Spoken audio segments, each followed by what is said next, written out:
50 coins. That was the price of a place to die. In the scorched badlands of the Arizona Territory, where the sun burned the horizon into a bleeding wound of amber and crimson, a warrior named Chaitin counted out his final currency with hands that no longer trembled. 40 winters had carved their passage into his copper skin, 40 seasons of watching his people vanish like morning mist beneath the relentless march of a new world that had no place for men like him. The wound in his side had festered beyond the healing prayers of any medicine woman, the infection spreading its dark tendrils through flesh that had survived 1,000 battles, but could not outlast the slow poison of despair. The cabin stood like a forgotten gravestone on the rim of a nameless canyon, its sun-bleached boards warped by decades of merciless heat. The trader who sold it reeked of whiskey and opportunism, his eyes never quite meeting Chaitin's as he pocketed the coins with fingers quick as a rattlesnake's strike. The structure leaned at an angle that suggested surrender, its single window empty as a skull socket, its door hanging on leather hinges that creaked with the voice of abandonment. This was perfect. This was exactly what a dying man needed. 4 walls to contain the final breath, a roof to keep the vultures at bay until the spirit had properly departed, a floor upon which to lay down the burden of continued existence. Chaitin approached his purchased tomb with the reverence of a man entering a sacred place. The desert stretched in all directions, a vast emptiness that mirrored the hollow cavity where his heart once beat with purpose. His wife and son were 3 winters gone, taken by the spotted sickness that the white man's blankets had carried into their camp. His brothers had fallen in skirmishes that history would never record, their names erased as thoroughly as footprints in a sandstorm. He was the last, the final ember of a fire that had once blazed across these territories with the fierce pride of freedom. The interior smelled of dust and time, of dreams that had withered in the unforgiving climate. A crude table stood against one wall, its surface scarred by the knives of previous occupants. A stone fireplace gaped like an open mouth, its throat black with ancient soot. The floorboards groaned beneath his moccasins as he moved through the space, each step an announcement of arrival to the solitude he craved. This would do. This would serve as the final chapter, the closing of a book whose pages had been written in blood and tears, and the bitter ink of displacement. But the desert, ancient and knowing, had witnessed 10,000 deaths and 10,000 births, and it understood truths that men in their arrogance often missed. As Chaitin knelt to build what would be his last fire, his knee struck a board that sounded wrong, hollow where it should have been solid. Curiosity, that stubborn companion that refused to die even when a man had surrendered everything else, made him investigate. His fingers found the edges, pried at the wood until it lifted with a groan of reluctance. Beneath lay a cellar, a black mouth exhaling the stench of fear and suffering. The ladder descended into darkness thick as prairie soil. Chaitin's wound throbbed as he lowered himself into the hidden space, his eyes adjusting slowly to the absence of light. Then he heard it, breathing, shallow and rapid, the sound of a creature trapped and terrified. His hand found his flint, struck flame to a twist of sage he kept for prayers. The light bloomed reluctantly, pushing back shadows that seemed to clutch at the walls. She was bound with rawhide that had cut deep grooves into her small wrists, her dark hair matted with sweat and dust, her dress torn and stained with the evidence of rough handling. 10 winters old, perhaps 11, her Apache features unmistakable in the angular set of her jaw, the broad cheekbones that spoke of their shared ancestry, her eyes fever-bright and enormous in her thin face, fixed upon him with an expression that twisted something in his chest he thought had died with his son. Not hope, not yet, but a question. A desperate, wordless inquiry into whether this new presence meant salvation or simply a different flavor of doom. The warrior who had climbed down into this pit expecting only storage space found himself staring at the universe's cruelest joke. He had purchased a tomb, and it had delivered him a life to save. His obsidian blade was in his hand before conscious thought, not to end his own suffering now, but to cut the bonds of a child the world had thrown away like refuse. The rawhide parted with a whisper, and the girl collapsed forward into arms that caught her reflexively, arms that remembered how to cradle someone small and precious, arms that had not held a child since burying his own son in the red earth of a valley that no longer bore their name. Outside, the sun continued its journey toward the horizon, indifferent to the revolution occurring in a forgotten cabin on the edge of nowhere. Chayton had counted out 50 coins for a place to die. Instead, he had purchased a reason to survive. The desert, with its infinite capacity for transformation, had just rewritten his ending into a beginning.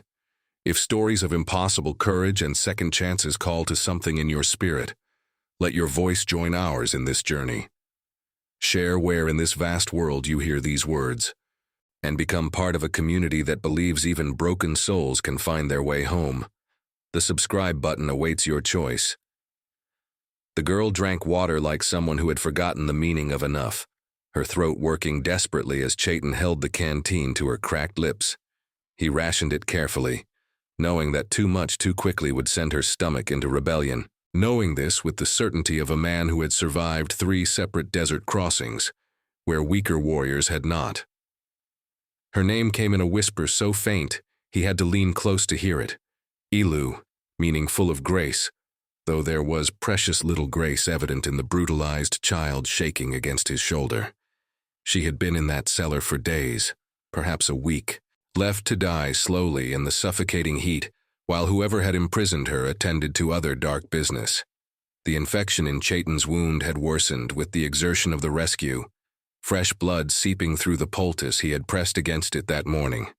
He had perhaps 3 days before the poison would take him beyond the point of return. 3 days in which he had to get this child to safety or die trying. The irony was not lost on him. He had sought isolation to meet death on his own terms, and now death would find him in the company of a responsibility he had not asked for, but could not abandon. As twilight painted the canyon walls in shades of purple and gold, Chayton carried Ilu outside to let the cooling air revive her fever-addled mind. She flinched at every sound, her body rigid with trauma that had carved itself deep into her young bones. He understood this response, had seen it in captured warriors, in women taken during raids, in anyone who had spent too long in the hands of those who viewed suffering as entertainment. Words would do nothing here. Only time and consistent gentleness could begin to erode the fortress of terror she had built around her spirit, but time was the one luxury neither of them possessed. As darkness settled over the land like a blanket woven from starlight and shadow, Chayton noticed what his despair-clouded eyes had missed earlier: tracks surrounding the cabin. Boot prints too fresh to be from the trader who had sold him this place. Multiple sets belonging to men who walked with purpose rather than wandering aimlessly. They circled the structure like wolves assessing prey, pausing at the door, moving to the window, returning to mounts that had stood tethered just beyond the rise. These men knew about the cellar. These men would return for what they considered their property. The girl watched him study the signs with eyes that held too much understanding for her age. When he returned to her side, she reached into the torn remnants of her dress and withdrew something clutched in her small fist, a silver medallion bearing the image of a horse in mid-gallop, its craftsmanship speaking of skilled hands and significant value. The chain had been broken, likely torn from the neck of whoever had worn it previously. She pressed it into Chayton's palm with trembling fingers, her meaning clear even without words. This belonged to them. This marked her captors as surely as a brand marks stolen cattle. Chayton turned the medallion slowly in the firelight, his heart suddenly beating with a rhythm that spoke of recognition. He knew this symbol, had seen it years ago, worn by a cavalry sergeant who had promised peaceful negotiations and delivered massacre instead. The man's name rose from the depths of memory like a corpse surfacing in a river. Jedediah Miller, a soldier who had been dishonorably discharged for atrocities even his own command could not stomach. The same Miller who had reportedly turned to scalp hunting and darker enterprises along the border territories, building a reputation for brutality that made even hardened outlaws step carefully in his presence. The connection crystallized with terrible clarity. Elu had not been taken by random opportunists or desperate men seeking quick profit. She had been seized by an organized ring that traded in human misery, that saw Apache children as commodities to be sold to the mission schools, who paid bounties for conversions. or worse, to wealthy men in distant cities, who collected indigenous children like exotic pets. The medallion meant Miller had grown careless or confident, and either condition made him more dangerous. Through the night, Chayton worked to prepare what defenses he could with limited resources, and a body slowly betraying him. He taught Elu to move silently despite her weakened state, showed her where to hide if men came while he was unable to protect her, demonstrated the ancient signals, the placement of stones, the breaking of specific branches, that would tell any Apache who might pass this way that danger walked these canyons. She learned with the desperate speed of a child who understood that knowledge was the difference between continued breathing and permanent silence. As dawn broke bloody and magnificent across the eastern sky, painting the desert in shades of prophecy, Chayton discovered something that made his breath catch. Elu had been scratching marks into the dirt floor of the cabin while he dozed. Not random scratchings, but the old symbols, the teaching marks that medicine women use to pass knowledge to the next generation. She traced them again, under his watchful gaze, her small finger forming the spiral that represented journey, the crossed lines that meant family, the single mark standing alone that signified orphan. Then she drew something new. 2 marks side by side, neither standing alone, neither quite touching, but clearly together. His throat tightened with an emotion he thought had been burned out of him. This child, stolen and brutalized, still carried within her the knowledge of their people, still remembered the marks her grandmother or mother must have taught her in quieter times, still possessed the resilience to imagine not just survival, but companionship in that survival. She had chosen to trust him not because she had no choice, but because something in his worn face or gentle hands had spoken to her of safety, had reminded her that not all warriors came to destroy. The moment of fragile connection shattered like dropped pottery when horse hooves drummed against hard earth in the distance. Chayton moved to the window, his hand instinctively reaching for the rifle he had propped against the wall, his body positioning itself between the girl and whatever approached. Through the wavering heat that already rose from the canyon floor despite the early hour, he counted 4 riders cresting the ridge, their silhouettes black against the brilliant morning sky. They had returned, and they had brought company. The riders did not approach with stealth or caution, announcing their presence with the arrogance of men who believed themselves untouchable. Chayton recognized the lead horse, a massive bay gelding bearing the brand of the cavalry remount station, property that should not be in civilian hands but clearly was. The man astride it sat with the rigid posture of someone trained in military discipline, but corrupted beyond any code of honor. Even at this distance, Chayton could sense the predatory patience in how he surveyed the cabin, calculating angles and possibilities like a general preparing for siege. Elu had disappeared into the hiding place Chayton had prepared, a space behind the stone fireplace, where the chimney created a natural alcove invisible from casual inspection. Her breathing would be shallow, her body still as stone, every survival instinct honed by recent trauma keeping her frozen in that darkness. The warrior stood alone in the doorway, presenting himself as the sole occupant, his rifle held loosely but ready, his expression carefully neutral. The wound in his side screamed protest at the tension flooding his muscles, but he showed nothing. Weakness invited attack the way blood summoned sharks. The riders halted their mounts 30 paces distant, close enough for conversation, but far enough to make accurate shooting difficult in the shimmering heat. The leader removed his hat, revealing a face carved by sun and cruelty into something that might have been handsome before violence became its defining characteristic. A scar bisected his left eyebrow, the keloid tissue raised and angry even after obvious years of healing. When he smiled, it held all the warmth of a corpse grinning in a casket. His voice carried across the space between them, with the practiced projection of someone accustomed to being heard and obeyed. He spoke of trespassing on claimed land, of stolen property needing to be returned, of misunderstandings that could be resolved peacefully if the Indian, the word dripped with contempt, would simply cooperate and hand over what was not his to keep. The men flanking him remained silent, their hands resting on weapons with the casual readiness of those familiar with violence.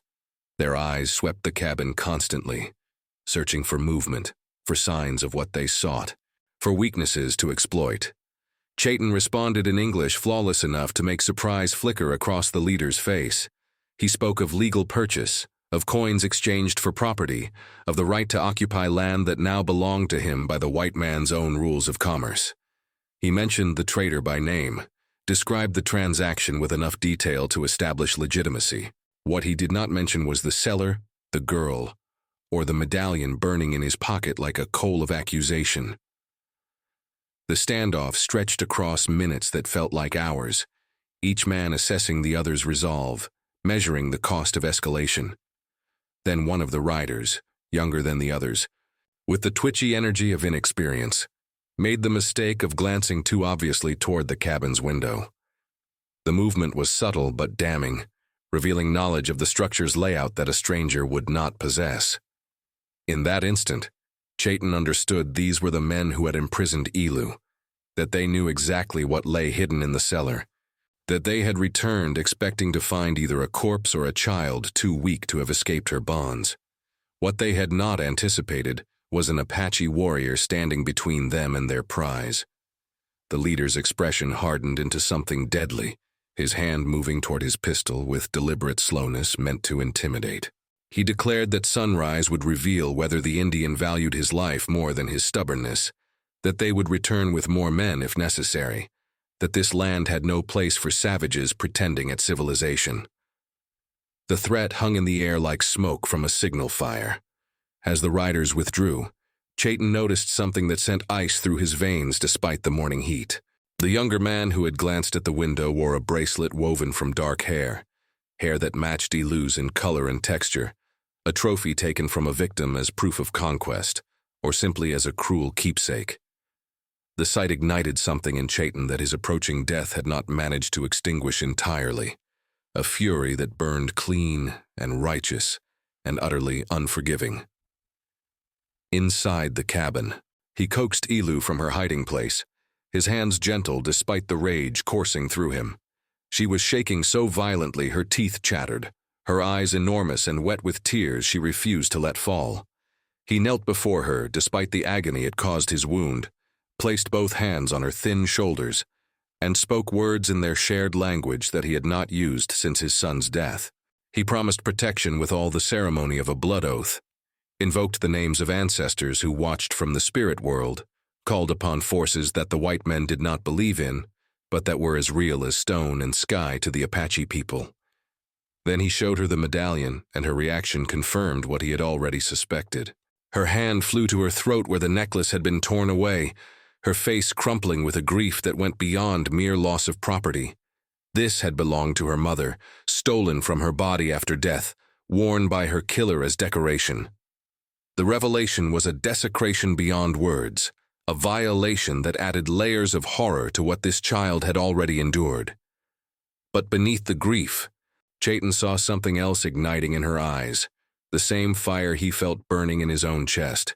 She was Apache, descendant of warriors and survivors, bearer of a bloodline that had endured centuries of hardship. The white men believed they had broken her, believed she would be easy prey once retrieved. They had no understanding of what lived in the heart of a child who had been taught from birth that survival itself was an act of defiance, that to continue breathing when others wanted you dead was the ultimate victory. As the sun climbed toward its merciless zenith, Chayton began to prepare not for death, but for war. His body might be failing, but he would burn through what remained of his strength to buy this child a future. The cabin he had purchased as a tomb would become a fortress. The desert that was supposed to witness his final breath would instead bear witness to his final stand. He had 50 coins worth of shelter and 3 days of life remaining. The universe had given him a clear choice: spend those days dying alone as planned, or spend them teaching brutal men that even a wounded Apache warrior protecting a child was more dangerous than a fully armed cavalry unit. The decision required no deliberation. Outside, the sun beat down on the canyon with a fury that matched his own, and somewhere in the shimmering distance, men were gathering who believed this would be an easy collection. They were about to learn the difference between hunting prey and confronting a protector with nothing left to lose except honor. The afternoon brought stillness that felt like the held breath before a storm breaks. Chayton used the temporary reprieve to transform the cabin from shelter into sanctuary, moving with the efficiency of someone who understood that preparation was the difference between survival and slaughter. He showed Elu how to wedge the door using a technique that would force anyone entering to push hard enough to announce their presence, how to scatter pebbles near the window that would crunch underfoot and betray an approach, how to place water and food in the hiding space so she could survive there for days if necessary. But it was when he began gathering medicinal plants from the harsh terrain surrounding the cabin that something shifted between them. Elu emerged from the doorway, her movements hesitant but determined, and began pointing to specific vegetation that Chayton had walked past without recognition. Her small fingers selected leaves and roots with the certainty of transmitted knowledge, and when she crushed them between stones and mixed them with water from the canteen, the resulting poultice smelled exactly like the medicine his wife had once prepared for wounds. He watched in silence as she approached him, this child who hours ago had flinched from every movement, and gestured toward his injured side with a directness that demanded compliance. Chayton lowered himself to sitting, lifted his shirt to expose the angry infection that had been slowly killing him, and let her small hands apply the remedy she had created. Her touch was surprisingly sure, despite her obvious exhaustion, pressing the mixture against the wound with a pressure that hurt in the necessary way of healing. When she bound it with strips torn from her own dress, cloth already ruined beyond salvage, her face held the concentration of someone performing a sacred duty. The relief was not immediate, but within an hour Chayton felt a subtle shift, a cooling sensation where before there had been only burning heat. The girl had knowledge that went beyond her years, passed down through generations of women who had kept their people alive in a land that offered no easy mercy. This was a gift more valuable than gold, a bridge between his male warrior training and the feminine wisdom that had always been the true foundation of Apache survival. As evening approached and the temperature began its merciful decline, they shared a meal of dried meat and foraged greens. Elu ate slowly, her stomach clearly struggling after days of deprivation, but she persisted with the stubborn determination of someone who understood the necessity of regaining strength. Between bites, she began to speak in their shared language, her voice rough from disuse but growing stronger with each word. She told him of her mother, a medicine woman of considerable skill.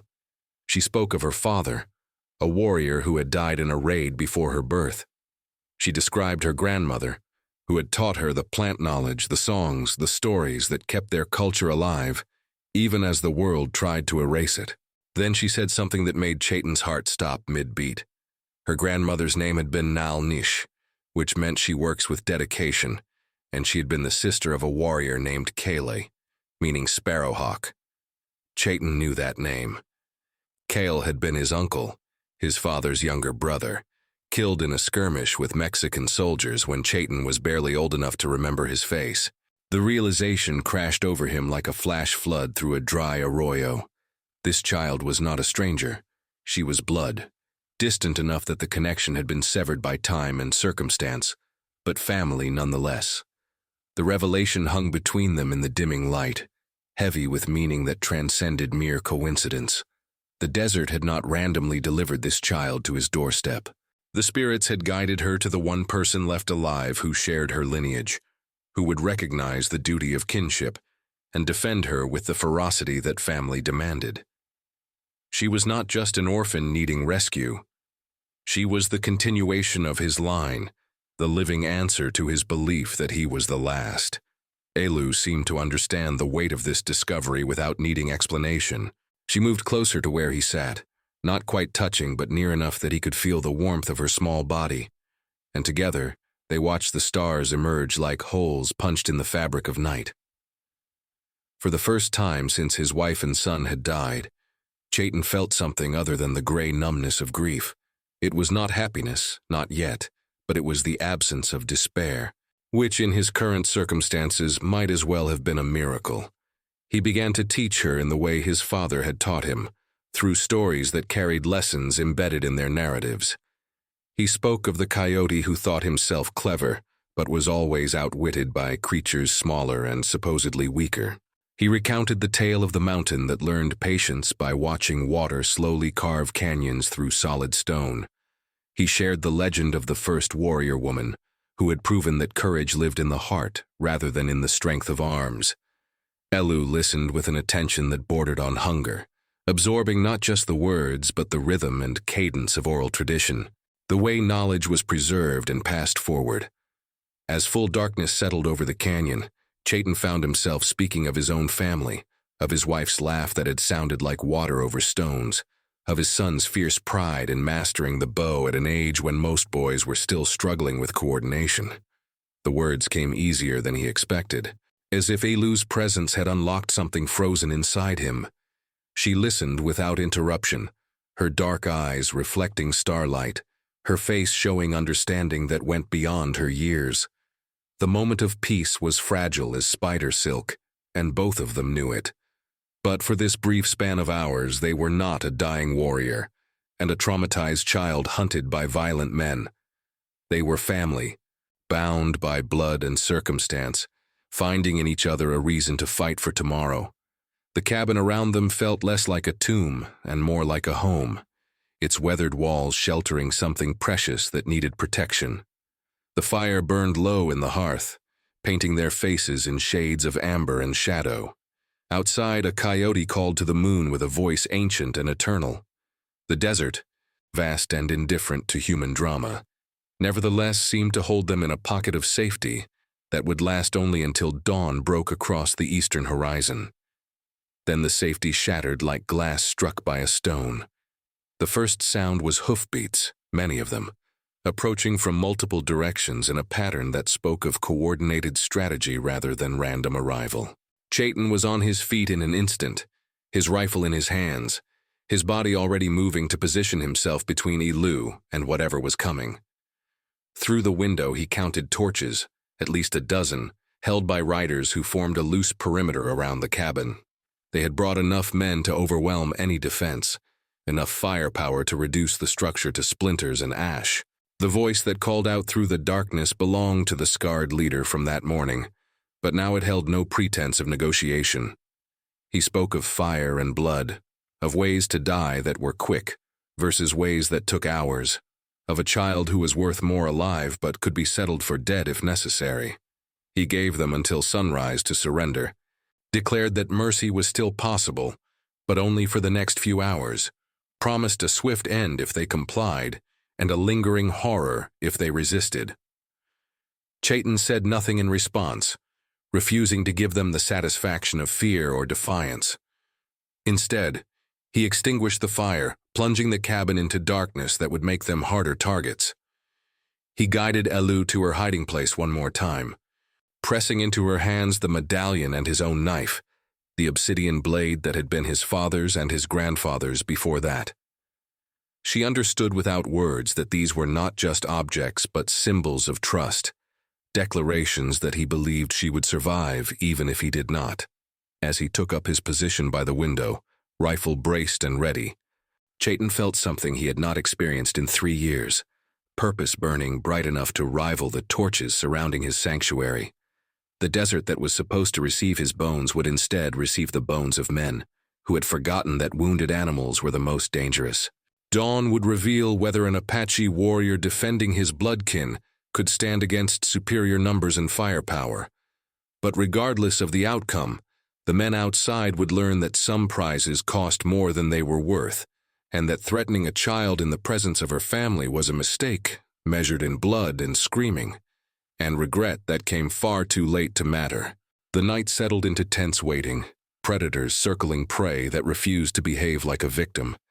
And somewhere in the vast indifference of the stars, the spirits of warriors past leaned forward to watch what their descendant would do when the sun rose on his final stand. The torches burned through the night like fallen stars, marking the positions of men who believed patience was a weapon as effective as bullets. Chayton did not sleep, could not sleep, his body too flooded with the urgency of protecting what little family remained to him in this world.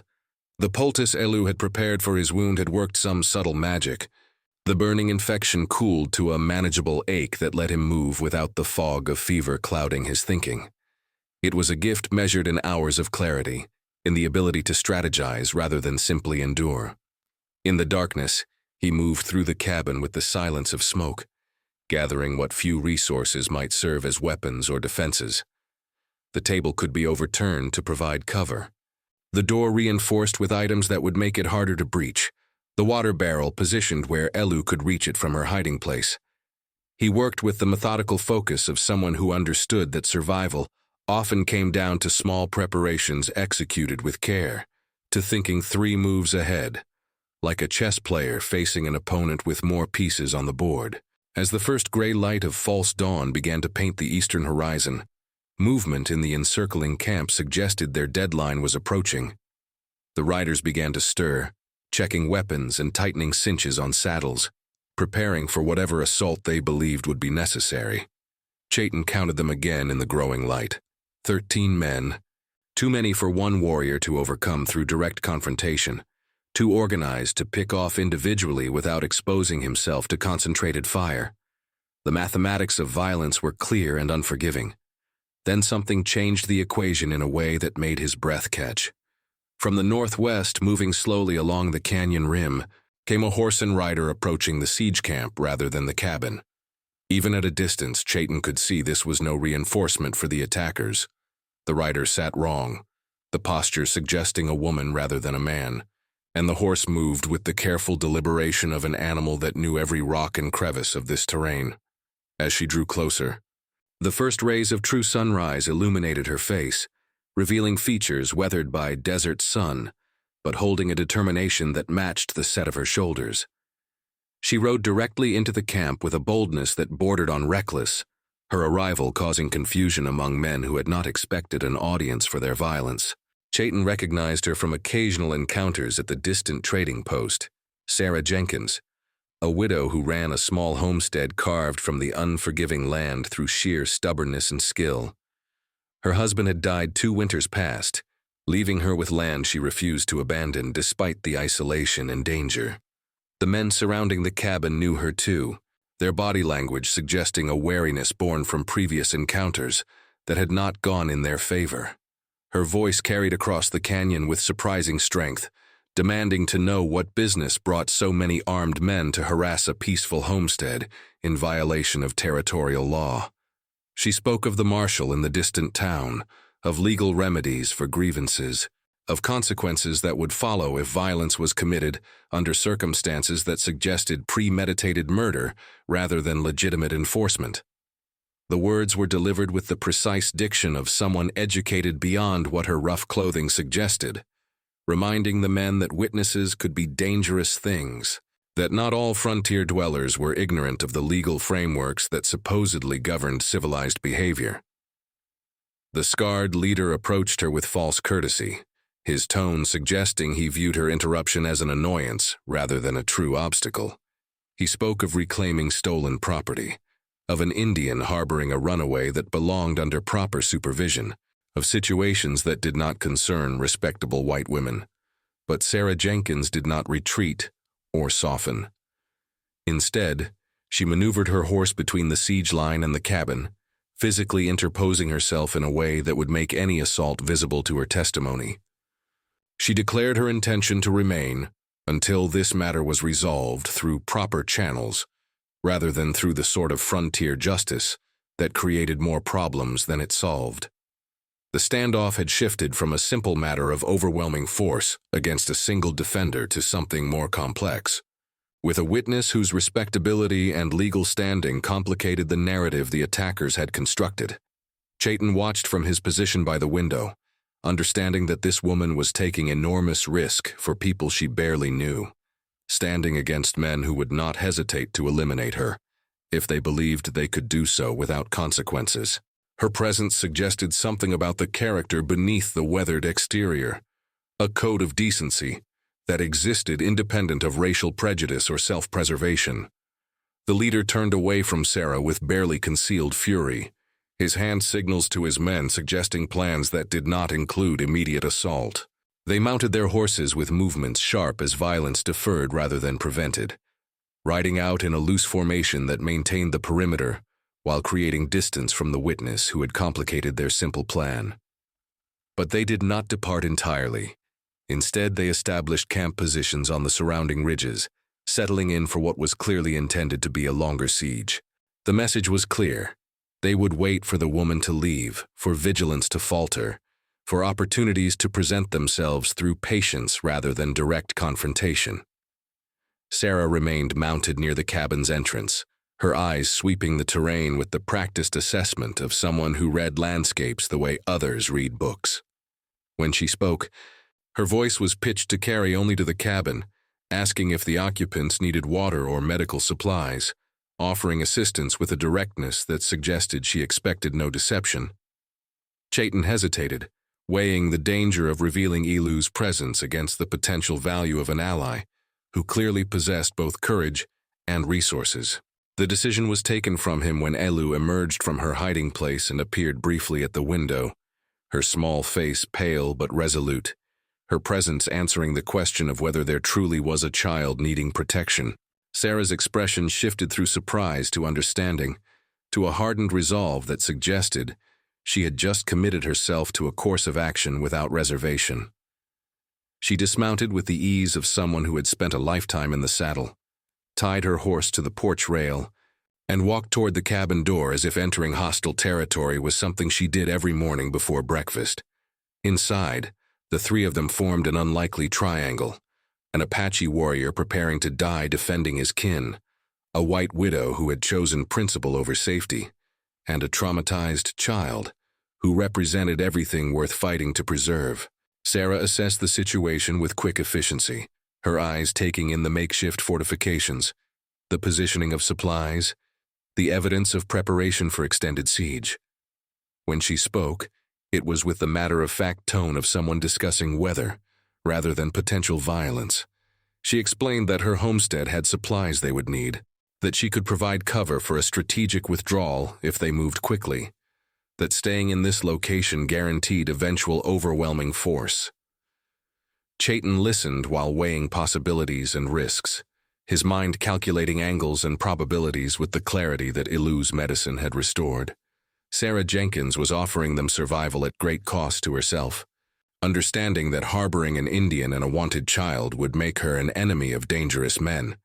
She was doing this not from any romantic notion of heroism, but from something more fundamental, a refusal to let wrong triumph simply because fighting it carried risk. Her husband had been a circuit preacher who believed in practical Christianity expressed through action rather than words, and she had apparently inherited both his conviction and his willingness to pay its price. Outside, the sun climbed higher, painting the canyon in shades of gold and crimson that seemed too beautiful for the ugly reality of men preparing violence. The siege camp watched the cabin with predatory patience, waiting for the widow to depart, waiting for their moment. But inside the weathered walls, three people who should have been enemies or strangers began planning something the attackers had not anticipated. Not a last stand, but a strategic retreat. Not surrender, but tactical repositioning. Not acceptance of fate, but active resistance to men who believed themselves untouchable. Sarah sketched a rough map in the dust of the cabin floor, marking her homestead's location in a defensible position near a reliable spring, explaining the route that would keep them off obvious trails. Her hands moved with the confidence of someone who knew every inch of this territory, who had survived here long enough to learn which paths offered concealment and which ones became death traps under observation. Chayton added his own knowledge of Apache trails invisible to white men's eyes, of places where water could be found and game would run, of how to move through landscape without leaving sign for trackers to follow. Elu watched them plan with eyes that had lost some of their haunted quality, as if witnessing adults working together to protect her had begun to rebuild something broken. When Sarah spoke to her directly, treating her not as property or victim but as a person whose input mattered, the girl responded with a dignity that reminded them both that Apache children were raised to be strong, to contribute, to face hardship without dissolving into helplessness. The plan took shape through the remainder of the morning. They would move at nightfall when darkness provided cover, taking only what could be carried quietly, using Chaitin's knowledge of terrain and Sarah's familiarity with the local geography to slip through the siege line at its weakest point. It was risky, potentially fatal, but remaining in place guaranteed outcomes that were worse. The men outside would eventually lose patience or call for reinforcements, and no structure could withstand determined assault indefinitely. As afternoon heat began to build, Sarah departed with a casualness meant to suggest she had simply satisfied her curiosity and was returning to her own business. She rode away slowly, her posture relaxed, giving no indication that she would circle back after darkness fell to help guide them through territory that killed the unprepared. The siege camp watched her go with obvious relief, their attention returning to the cabin with renewed focus, now that the complicating witness had apparently abandoned her concern. Inside, Chaitin and Elu prepared for the journey ahead, gathering supplies and destroying anything that might be used to track them. As the sun began its descent toward the western horizon, painting the world in shades of endings and beginnings, the warrior who had come to this place to die found himself teaching a child how to survive instead. He showed her how to pad footsteps with cloth torn from blankets, how to distribute weight evenly to minimize noise, how to move through darkness by feeling rather than seeing. The moment approached when they would have to commit to action or accept encirclement. The torches were being lit again around the perimeter, marking positions that seemed even more numerous than the previous night. But somewhere beyond that ring of hostile watchers, a widow was preparing horses and gathering supplies to aid in an escape she had no obligation to facilitate, except that her conscience demanded it. The last light faded from the sky, and with it went the last pretense that this situation would resolve peacefully. The men outside began to move with purpose rather than patience, their voices carrying threats that had lost any veneer of negotiation. They were done waiting. They would take what they wanted by force, and if the cabin burned in the process, if an Indian warrior died defending it, if consequences followed later, those were acceptable costs for men who operated beyond the reach of law's practical enforcement. Chaitin checked Elu's preparation one final time, ensuring she had water and food in a pack that would not hinder movement, confirming she understood the signals they would use to communicate in silence. The obsidian knife remained at her belt, the medallion around her neck, symbols of identity and belonging that would travel with her regardless of what happened to him. He spoke a prayer in their language, asking the spirits of their ancestors to guide their steps through the darkness ahead, to confuse the eyes of their enemies, to grant them the gift of one more sunrise in which to continue fighting for survival. The cabin that had been purchased as a tomb prepared to disgorge its occupants into a night filled with men who meant them harm. But it also prepared to birth them into a new chapter, one where a dying warrior had rediscovered purpose, and a traumatized child had found a protector willing to risk everything. The desert night stretched before them like a black ocean, dangerous and vast, and offering the only route to any future at all. They would cross it, or die trying, but they would not surrender to men who viewed life as something to be taken and traded and discarded when it no longer served their purposes.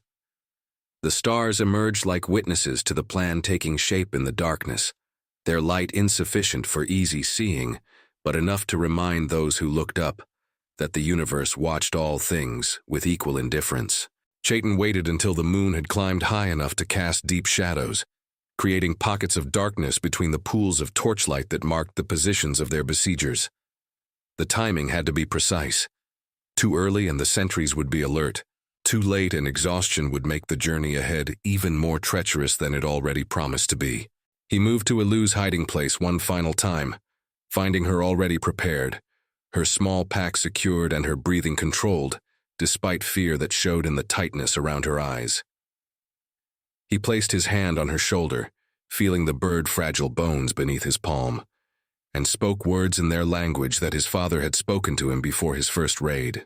They were words about courage being not the absence of fear, but the willingness to act despite it, about honor requiring sacrifice, about family meaning more than blood alone.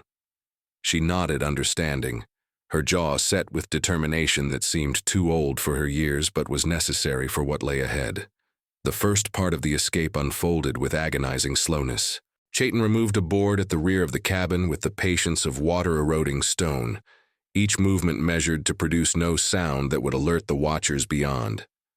The gap he created was barely wide enough for Elu to slip through, and he would have to follow by removing additional planks once she was clear. The girl squeezed through the opening with the flexibility of youth, her small body contorting in ways that made his own injuries ache in sympathetic understanding. He passed the packs through, then his rifle wrapped in cloth to prevent the metal from catching starlight. His own exit was more difficult, the wound in his side protesting every twist and bend. But he managed by focusing on the goal rather than the pain, by remembering that Elu depended on his continued function. They crouched together in the deep shadow of the cabin wall, listening to the sounds of the siege camp, low voices, the stamp of horses, the crackle of fires that marked positions they needed to avoid. The route Chayton had chosen led through a dry creek bed that ran along the base of the canyon wall, its course invisible from the ridge positions where most of the watchers had stationed themselves. The approach to it required crossing 20 yards of open ground, where moonlight painted the sand in shades of silver betrayal.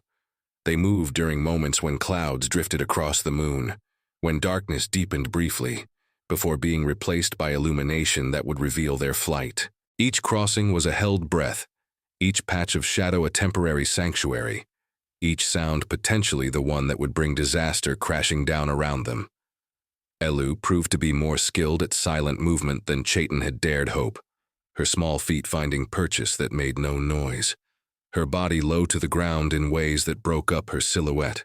She moved like a deer through dangerous territory, all instinct and inherited knowledge operating beneath conscious thought. He followed her progress with a pride that surprised him, recognizing in her the same capability that had kept their people alive through centuries of hardship.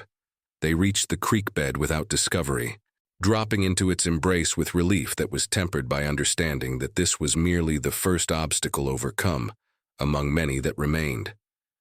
The bed provided concealment, but also channeled their movement into a predictable path that anyone with experience would know to watch. Chayton led them upstream for a quarter-mile before climbing out on the far side, doubling back along a route that would confuse anyone attempting to track them by torch or lantern light. Sarah's homestead lay 3 miles distant across terrain that alternated between open scrubland and rocky outcroppings. The journey that would take perhaps an hour in daylight stretched into a marathon of careful navigation, of constant awareness of their surroundings, of listening for pursuit that might come at any moment. Chayton's wound had opened again during the escape through the cabin wall, fresh blood seeping through Elu's careful bandaging, but he ignored it as one ignores rain when running from a flash flood, acknowledgement without allowing it to slow necessary movement. They were perhaps halfway to their destination when disaster manifested in the form of a rider appearing suddenly on a ridgeline to their left, silhouetted against stars for a moment before spurring his horse toward them with a shout that would bring others running. Chayton had only seconds to make a choice, stand and fight, risking Elu in a confrontation that would certainly draw more attackers, or send her ahead alone while he created a diversion that might cost him everything. The decision required no thought. He pressed the rifle into Elu's hands along with whispered directions to Sarah's homestead, describing landmarks visible even by starlight, the twin peaks that looked like a rabbit's ears, the lightning-struck cottonwood that stood white as bone against the darker vegetation. He pointed her toward a cluster of boulders that would provide cover, made her promise to run regardless of what happened behind her, forced her to swear by the names of her ancestors that she would survive even if he did not. Her eyes were enormous and wet in the starlight, but she nodded agreement, understanding on some fundamental level that arguing would waste precious seconds. She ran, small legs pumping, pack bouncing, the rifle clutched against her chest like a talisman. Chayton watched her disappear into the darkness before turning to face the approaching rider, his obsidian knife appearing in his hand with the familiarity of an old friend. The horse thundered closer, its rider clearly expecting to overtake fleeing prey, not anticipating resistance from someone who had chosen to make a stand. Chayton waited until the last moment before moving, his body reacting with muscle memory older than conscious thought. The confrontation was brutal and brief. The rider swung his rifle like a club as he passed, but Chaitin was already beneath the arc, his knife finding its target with precision born from decades of fighting. The horse screamed and bolted, its rider tumbling to the rocky ground with a sound that promised he would not rise quickly. Chaitin did not wait to verify the result, instead sprinting in the direction Elu had run, his legs burning with exertion, his wound tearing wider with each stride. Behind him, voices rose in alarm as the siege camp responded to the commotion. Torches began to move, spreading out in a search pattern that would eventually overtake anything moving at merely human speed. But Chaitin had not survived 40 winters of warfare by relying on speed alone. He ran toward a section of terrain he had scouted mentally during their flight, an area where recent rains had undermined the soil, creating hidden gaps and false footing that would slow pursuing horses. He led the pursuit into that trap before veering sharply toward cover, hearing with satisfaction the sound of a horse stumbling, a rider cursing as momentum carried him past the safer route. The game of hunter and hunted stretched across the landscape, minutes feeling like hours, each breath burning in lungs pushed beyond comfortable limits. Chaitin used every trick he knew to confuse pursuit, doubling back, stepping only on rock when possible, using vegetation to mask his trail. But he was losing blood and strength, and the men behind him were fresh and numerous. The mathematics of the chase were clear and unforgiving. He would not reach Sarah's homestead alive, unless something changed the equation. What changed it came in the form of rifle fire from an unexpected direction, from ahead rather than behind. The distinctive crack of a weapon fired with skill and purpose caused the pursuit to falter, riders suddenly uncertain whether they were the hunters or the hunted. Through the darkness, Chaitin heard Sarah's voice shouting legal citations about property rights and self-defense, heard her warning that she had already dispatched a messenger to the territorial marshal, heard her promising consequences that would follow if blood was shed on what she claimed as her land. The lie about the messenger was transparent but effective, creating doubt where moments before there had been only aggression. The pursuit broke off, riders retreating to regroup and reassess now that the situation had evolved beyond a simple retrieval operation. In the temporary reprieve, Chaitin stumbled the remaining distance to where Sarah waited with horses already saddled, with medical supplies, with Elu who launched herself at him with a fierceness that nearly knocked him off his feet. They did not linger to celebrate survival. Sarah led them toward her homestead, using trails that exploited every fold in the terrain, every shadow, every piece of cover. She rode with the confidence of someone who had memorized this landscape through years of desperate necessity, who knew which routes offered safety and which ones became graves. Behind them, the pursuit regrouped, but now the hunters had lost the advantage of surprise and the comfort of operating without witness. The homestead, when it appeared, was more fortress than farm, built against a rock outcropping that protected its back and sides, with clear sight lines to any approach. Sarah had learned hard lessons during her widowhood, and they were reflected in the practical architecture of survival. She hustled them inside while dawn began to paint the eastern sky in shades of gray that would soon bloom into full light, sealing the door behind them with bars that spoke of previous threats weathered.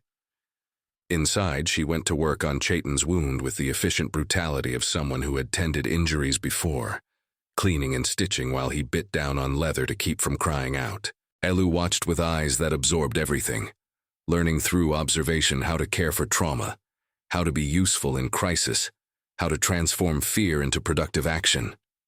The girl fetched water and bandages at Sarah's direction, her movements quick and sure, proving herself an asset rather than a burden. As full sunrise arrived, flooding the homestead with golden light that seemed to mock the violence of the night just past, they assessed their situation. They were alive but trapped, safe temporarily, but with resources that would not last indefinitely, protected by walls that could withstand assault but not forever. The men who hunted them would not simply abandon a prize they had already invested so much effort in claiming. The siege had merely relocated from one structure to another, the fundamental dynamic unchanged. But something had shifted nonetheless. Where the cabin had held a dying warrior awaiting his end and a child awaiting rescue, The homestead now sheltered 3 people who had chosen alliance over isolation, who had decided that survival was worth fighting for, who understood that sometimes the right thing to do was also the most dangerous. Sarah cleaned blood from her hands while explaining her strategic reasoning, her voice calm, despite the trembling that betrayed the cost of her courage. Chayton listened while binding weapons that needed cleaning after their night's work. Elu organized supplies with an intensity that suggested she was trying to prove her worth through contribution. The distant ridge showed movement as the pursuit regrouped, their numbers apparently augmented by reinforcements called from wherever such men gathered, when regular employment seemed less profitable than bounty hunting and kidnapping. Chayton counted at least 20 riders now, too many for 3 people to overcome through direct confrontation, too organized to slip past through stealth alone. The cabin had been a temporary position abandoned through tactical retreat. The homestead was where they would have to make whatever stand their combined resources could mount. Sarah produced a shotgun from behind the door, its well-maintained condition suggesting regular use and comfortable familiarity. She spoke matter-of-factly about fields of fire and choke points, about water supplies that would outlast any siege, about neighbors distant enough to be useless, but close enough that sustained gunfire would eventually draw investigation. Her words painted a picture of someone who had thought through these scenarios during lonely nights, who had prepared for conflict while hoping it would never come. As the sun climbed toward its brutal zenith, the 3 defenders of the homestead watched the ridge and waited to see what shape the next assault would take. They had survived the night through courage and luck, and the desperate determination of people who had more to lose than lives alone. But the dawn brought with it the cold reality that survival was not a destination, but a continuous process, that safety was always temporary, that the price of protecting the vulnerable was eternal vigilance and the willingness to pay in blood when words and barriers were not enough. The desert stretched in all directions, beautiful and merciless, offering no easy answers to people who had chosen the hard path of resistance, but it also offered space to maneuver, resources to those who knew how to find them, and the possibility that determination might overcome superior numbers if the defenders were clever enough and ruthless enough in their application of limited force. The next chapter would reveal whether 3 people defending what they believed right could stand against 20 who believed might made right. The homestead waited with them, its walls solid but not invincible, its defenders committed but not invulnerable, its outcome uncertain, but its meaning already clear to anyone watching with eyes unclouded by prejudice. The morning air shimmered with heat and tension in equal measure as the riders on the ridge began to move with purpose that suggested deliberation had reached its end. They descended in a loose formation that spoke of military training corrupted by years of operating outside any command structure's restraining influence. At their center rode the scarred leader. His face set in lines that promised violence had become less about necessity and more about the satisfaction of demonstrating dominance. This was no longer about retrieving property or protecting interests. It had become personal, a matter of pride that demanded resolution through blood. Sarah stood at the window on the eastern side of the homestead, her shotgun cradled with the ease of long familiarity, her face showing the hard set of someone who had already accepted the potential costs of her choices. Chayton occupied the western position, his rifle loaded and ready, his body positioned to use the stone wall as cover, while maintaining clear sight lines to approaches from that direction. Between them, Elu had been given the task of managing water and ammunition, of being ready to pass supplies to whichever position needed them most urgently. She moved with focused intensity, her earlier trauma channeled into useful purpose, her small face fierce with determination to contribute. The riders halted beyond effective rifle range, clearly expecting some sort of negotiation or ultimatum delivery. The scarred leader dismounted and walked forward alone, his body language suggesting confidence that bordered on arrogance. He carried no weapon openly, but his hand never strayed far from the pistol at his hip. When he spoke, his voice carried across the distance with the projection of someone accustomed to being heard and obeyed, offering one final chance for surrender, promising mercy that everyone present knew would not be honored once he had what he wanted. Sarah responded with words that cut through the morning air like the crack of a whip, citing territorial law regarding property defense, invoking statutes about kidnapping and assault, reminding him that killing a white woman with established legal standing would bring consequences that even corrupt officials could not ignore. Indefinitely.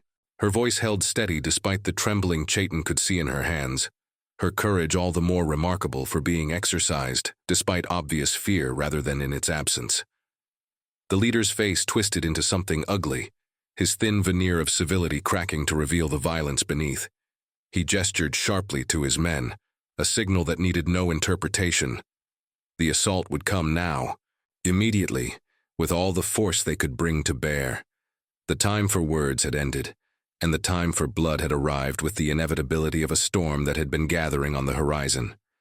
What followed unfolded with a speed that seemed to stretch time into strange shapes, where seconds felt like minutes, and yet entire sequences of action compressed into heartbeats. The riders spurred forward in a coordinated charge, dividing their forces to attack from multiple angles simultaneously. They came with rifles firing, with war cries meant to intimidate, with the crushing confidence of superior numbers. The homestead's walls became islands in a sea of violence, solid stone between the defenders and death, but offering protection only as long as ammunition lasted and accuracy remained true. Chayton's first shot took a rider from his saddle with the precision of someone who had been killing at distance since before most of these men were born. He worked the rifle's action smoothly, finding targets and eliminating them with the cold efficiency of a warrior who understood that sentiment had no place in survival. Each shot was a judgment, each pull of the trigger a statement that the lives of his family mattered more than the lives of those who would destroy them. He felt no rage, no satisfaction, only the grim necessity of doing what must be done. Sarah's shotgun roared from her position, the spread of shot more forgiving of imperfect aim, but effective only at closer range. She fired, reloaded, fired again, her movements economical and sure, proving that frontier widows learned harsh lessons or did not remain among the living. Her face was pale but set, her jaw clenched with determination that transcended whatever horror she might feel at taking human life. This was defense of home and innocent life, the most legally and morally defensible killing the frontier recognized. The attackers quickly realized that this would not be the easy collection they had anticipated. Bodies lay in the dust where moments before men had been riding in arrogant confidence. Horses screamed and bolted, wounded or masterless or simply terrified by the chaos. The charge faltered, broke, regrouped at distance while the survivors reassessed their approach. They had superior numbers, but numbers meant nothing if each assault cost them men without achieving breakthrough. During the brief lull, Elu moved between positions with water and fresh ammunition, her small face grave with understanding that they were fighting not for victory, but for survival measured in the minutes and hours it would take for help to arrive, or for the attackers to exhaust their willingness to pay the price this defense was extracting. Chayton drank gratefully, tasting dust and copper along with the water, his wound screaming protest at movements that kept tearing it wider. But pain was just information, a signal that could be acknowledged and then ignored in favor of continued function. The second assault came not as a frontal charge, but as a more cautious approach, using available cover to advance, laying down suppressing fire to keep the defenders' heads down, while other men moved to better positions. These were not stupid men, merely evil ones, and they learned from their mistakes with a speed that made them more rather than less dangerous. Chayton recognized the tactics of someone with military experience directing the operation, saw the influence of formal training adapted for less formal purposes. It was then that Elu proved herself to be more than a child needing protection. From her position near the center of the single room, she had noticed what the adults focused on their own sectors had missed: movement on the roof. The sound of someone who had scaled the stone outcropping at the homestead's rear and was attempting to gain entry through the chimney. She alerted Chayton not with words, but with a specific stone thrown against the wall in a pattern that matched signals he had taught her the previous night, a communication system that required no language. He turned from his position just as a figure began to lower itself down the chimney, and his shot echoed in the confined space like judgment delivered from on high. The body fell with a wet thump into the cold fireplace, and somewhere outside a voice cried out in loss or rage or the dawning understanding that this target had teeth. The psychological impact of the failed infiltration rippled through the attacker's resolve, like a stone through water, visible in the way their fire slackened, in the distance they began to maintain, in the arguments that broke out between men whose courage had been predicated on easy victory. The battle stretched across hours measured not by the sun's movement, but by ammunition expended and wounds sustained. Chaitin's vision had begun to gray at the edges, his body finally acknowledging the limits of what wounded flesh could accomplish. Sarah's hands were raw from the shotgun's recoil, her shoulder surely bruised, but she continued to reload and fire with mechanical determination.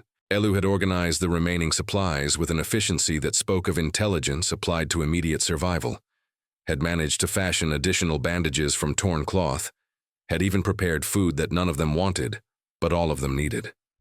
The tide turned not through superior firepower, but through something more fundamental. As afternoon's sun beat down on the siege like the judgment of an angry god, one of the attacker's horses bolted toward the homestead, its rider dead or dying in the saddle, and Elu recognized the animal as belonging to the man who had worn her mother's medallion. Without being told, without hesitation, she moved to the door and flung it open long enough to catch the horse's reins as it passed, bringing it to a halt through a combination of Apache horsemanship learned in childhood and desperate strength. The medallion still hung from the saddle horn, covered now in dust and blood, and in that moment every person present understood the message the universe was delivering. The hunter had become the hunted, the strong had been toppled by the weak, and the assumption of easy victory had been shattered against the reality of determined resistance. The girl stood in the doorway holding the reins of her mother's killer's horse, her small frame backlit by the harsh afternoon sun, and something in that image broke whatever remained of the attacker's commitment. They withdrew. Not in rout, but in bitter recognition that the price had exceeded the value, that pride was not worth dying for, that there were easier scores to settle elsewhere. They left their dead where they had fallen, a message about the cost of their failure, about the reality that even numerical superiority guarantees nothing when the defended position is held by people with everything to lose and nothing left to fear. The dust cloud raised by their departure hung in the air long after the hoofbeats had faded, a curtain drawn across the day's violence. Inside the homestead, three people who had become a family through necessity rather than choice simply sat for a long moment in the silence following the battle. Sarah was crying quietly, tears cutting tracks through the gun smoke residue on her face, her body shaking with the delayed reaction to terror survived. Chaitin had slumped against the wall, his breathing labored, his wound no longer ignorable, but still secondary to the miracle of continued life. Elu stood between them, still holding the reins of the captured horse, still wearing the expression of someone who had learned in the hardest way possible that survival sometimes required becoming harder than the forces seeking to destroy you. The sun began its descent toward the western horizon, painting the bloodied ground in shades that seemed obscene in their beauty. The desert, which had witnessed the violence with its customary indifference, now bore the scars of conflict that would fade with the next rain, but whose impact on human hearts would remain permanent. They had survived not because they were stronger, but because they had been willing to fight when flight was impossible, to stand when surrender seemed reasonable, to believe that protecting the innocent justified any price demanded by that protection. 6 months passed like a river flowing over stone, slowly wearing away the sharp edges of trauma, while carving new channels through lives that had been forcibly redirected by violence and choice. The homestead that had been Sarah's solitary fortress became something different, a hybrid space where Apache tradition and frontier pragmatism merged into a unique culture of survival. The autumn brought cooler temperatures, and the first hints of prosperity earned through collaboration, through the combination of knowledge systems that white and indigenous people rarely pooled, but which together proved more resilient than either alone. Chaitin's wound had healed slowly, leaving a scar that pulled when he moved certain ways, but no longer threatened his life with infection and fever. Sarah's medical skills combined with Elu's knowledge of healing plants had saved him, when either alone might have failed. A practical demonstration that the divisions between people were more about power than about any fundamental incompatibility of knowledge. He moved differently now, with the careful awareness of someone who had been reminded of mortality but granted reprieve, his body bearing the memory of how close death had come. The cabin he had purchased with his last 50 coins stood empty on its distant ridge, slowly returning to the dust from which it had been built. They had discussed retrieving what little remained there but decided against it, choosing instead to let that place remain what it had been intended to be. A tomb, but for a version of Chaitin that no longer existed. The man who had wanted to die alone had been transformed into someone who understood that life's meaning came not from how you ended, but from what you protected along the way. Elu had grown in ways that transcended mere physical height, though she had gained that as well. Proper nutrition and safety allowing her small body to develop as it should. She moved with increasing confidence, no longer flinching at unexpected sounds, no longer watching adults with the wary calculation of someone expecting betrayal. Under Chaitin's patient instruction, she was learning the songs and stories of their people, knowledge that would have died with him had she not survived to receive it. Under Sarah's guidance, she was learning to read and write in English, skills that would allow her to navigate the changing world whether she wanted to or not. The winter brought news of developments beyond their small sanctuary. The man with the scarred face, Jedediah Miller, had been found dead in a gulch 30 miles to the south, his body torn by what some claimed were animal attacks, but which showed evidence suggesting human hands had contributed to his demise. His surviving men had scattered like rats when the ship sinks, finding other enterprises or simply vanishing into the vastness of territory that did not ask questions about pasts. The informal bounty on Elu had died with Miller, though vigilance remained necessary because memory was long and vindictive men were numerous. Spring arrived with wildflowers that painted the desert in colors that seemed impossible against the austere landscape. Sarah's fields, tended by all three of them working together, produced crops that exceeded what she had managed alone. Chaitin's knowledge of water management and seasonal patterns combined with her understanding of what the traders would pay premium prices for created a farm that was becoming known at the distant trading posts as reliable in quality and fair in dealing. The girl had taken to helping Chaitin with the horses, proving to have a natural affinity for the animals that spoke of generations of her people living alongside them. She trained the horse she had captured during the battle, the one that had belonged to her mother's killer, transforming it from a reminder of trauma into a tool of autonomy. She named it Neshoba, which meant wolf, and rode it with a skill that made visitors stop and stare, seeing in her small form on the strong animal an image that contradicted every stereotype about what Indian children could or should be. One evening, as the three of them sat on the porch watching the sun paint the sky in shades of ending, Sarah spoke of something that had been gestating in her mind through the quiet months of rebuilding. She had been writing letters, she explained, to people she knew from her husband's circuit preaching days, to lawyers and officials and others who might have influence. She was building a case for legal guardianship of Elu, for formalizing the protection they offered into something that white man's law would recognize and defend. It was a dangerous process, she admitted, because it would draw attention, but the alternative was living forever in the shadow of potential future claims. Chaitin listened without interruption, understanding that Sarah was offering something rare, a bridge between worlds, a way for Elu to maintain her Apache identity, while gaining the protections that only legal recognition within the dominant system could provide. It was not perfect, not what anyone would have chosen in an ideal world, but it was practical and potentially effective. He looked at Elu, who was listening with the serious expression she wore when adults discussed important things, and saw in her face a question about what he thought.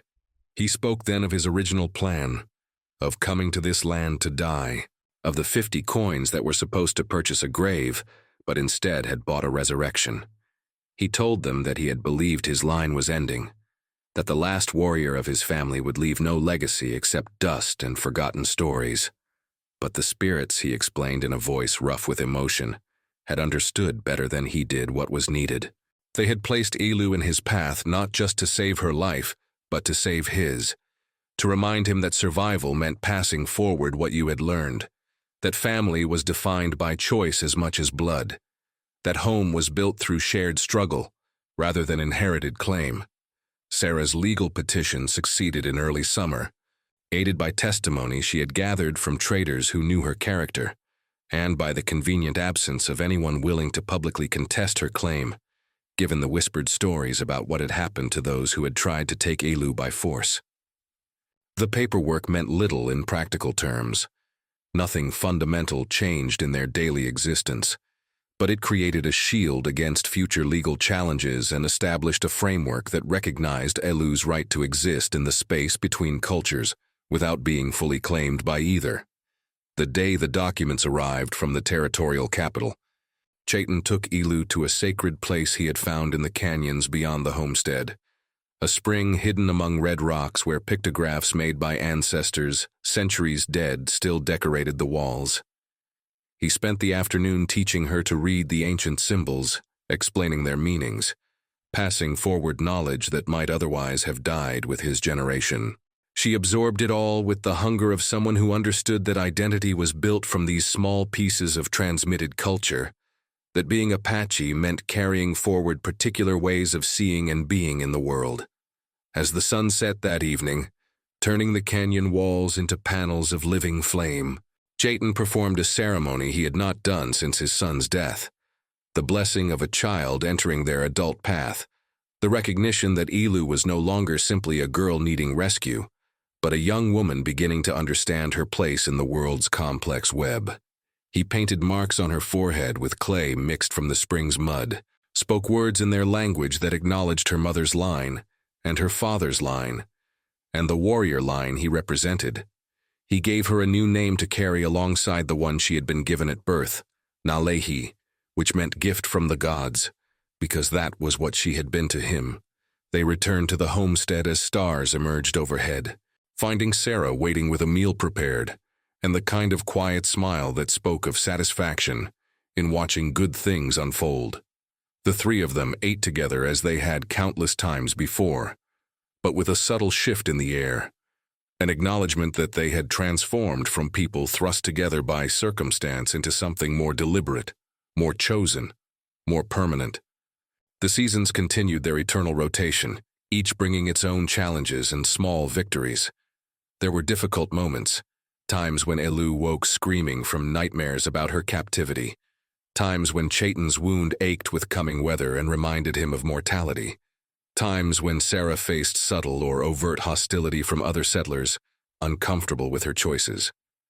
But these moments were outnumbered by the ordinary ones, by the daily routines of tending animals and crops, by the lessons shared and skills developed, by the slow accumulation of trust that transformed strangers into family.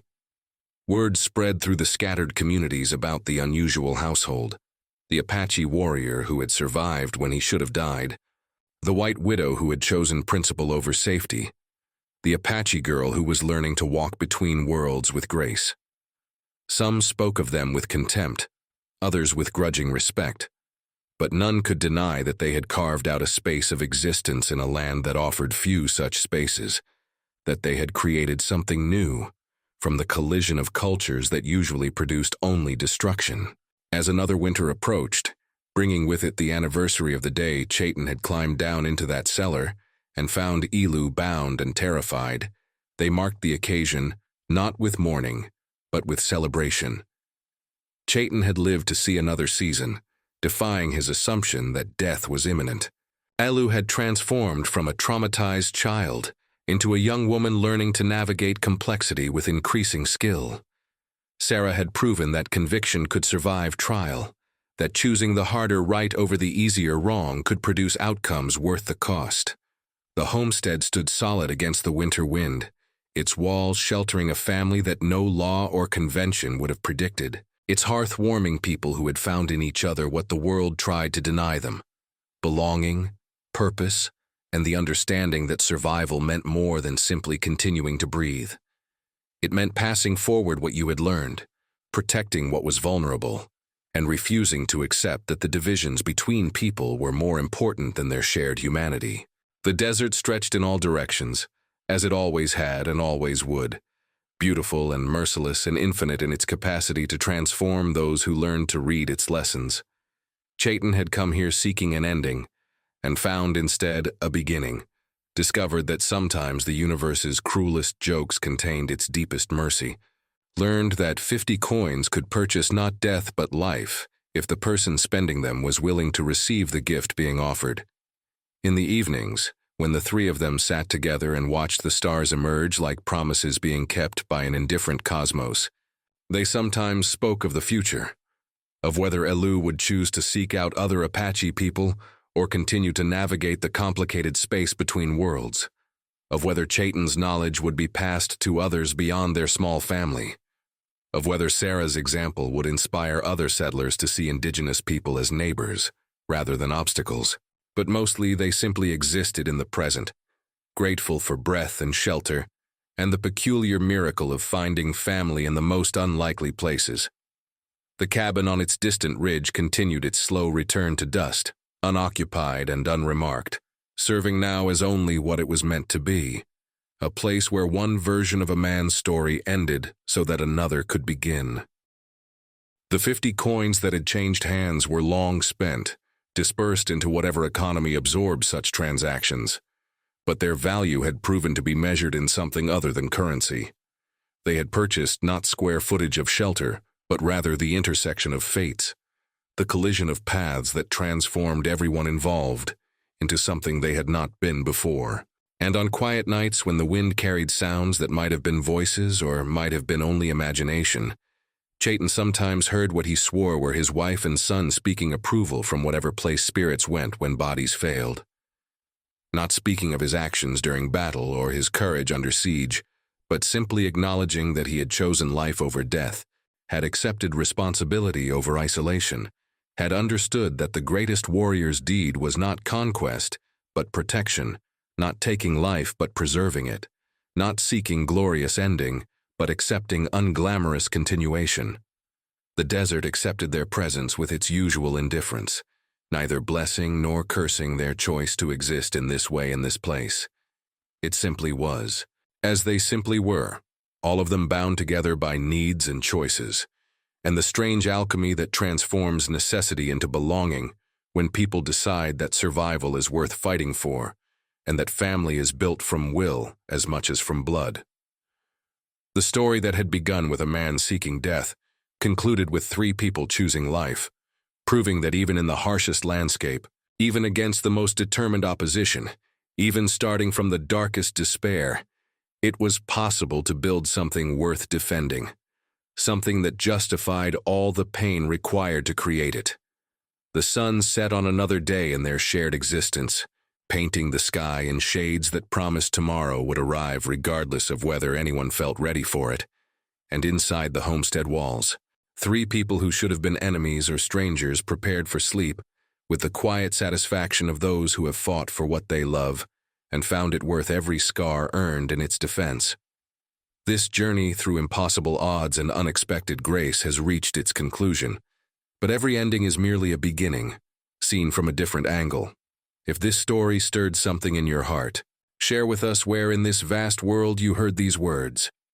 Let your voice join the chorus of those who believe that courage can bloom in the harshest soil, that family is built from choice as much as blood, and that even 50 coins spent in despair can purchase hope if the universe conspires to deliver mercy in unexpected forms.